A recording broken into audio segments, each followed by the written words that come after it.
Formal nang gilusad sa lokal nga panggamahanan sa Bunawan, Agusan del Sur ang opisyal nga logo alang sa promosyon sa ilang turismo. Gisuot pa ni Mayor Edwin Elorde ang t-shirt di nakaimprinta ang logo nga bida ang buayang si Lolong. So sa tourism aspect naman namin, kaya nga yung packaging talaga is ginagawa namin para mas maganda. Kaya humingi ako ng tulong kay Governor Idibong Plaza.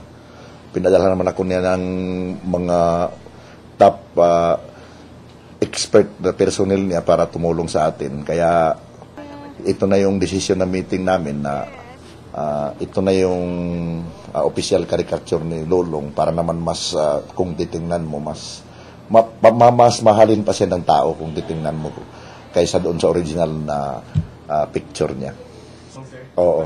Yung purpose namin is para mas hindi siya katakutan para bang ipoprove natin sa lalo na sa taga-Bunawan na hindi katakutan yung kagaya ni Lolong. Kaya yun yung na desisyon na naming caricature ni Lolong. Full force usag manibisita kang Lolong ang kapulisan sa Agusan del Sur Police Provincial Office sa pagpanguna ni Senior Superintendent Jerome Bacsinela. Gisusi ang lugar. Plano ni Bacsinela nga magbutang og duha ka team sa kapulisan sa Eco Park aron maghatag seguridad sa lugar. At we cannot do away with the fact na dadagsain to ng tao.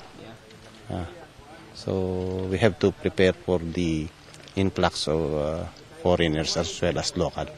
Wala pa man nasugdan ay kaduhang operasyon sa gingong mas dakong buaya. Gikumpirma ni Mayor Edwin Elorde nga doon na sighting sa buaya sa Magsagangsang Creek.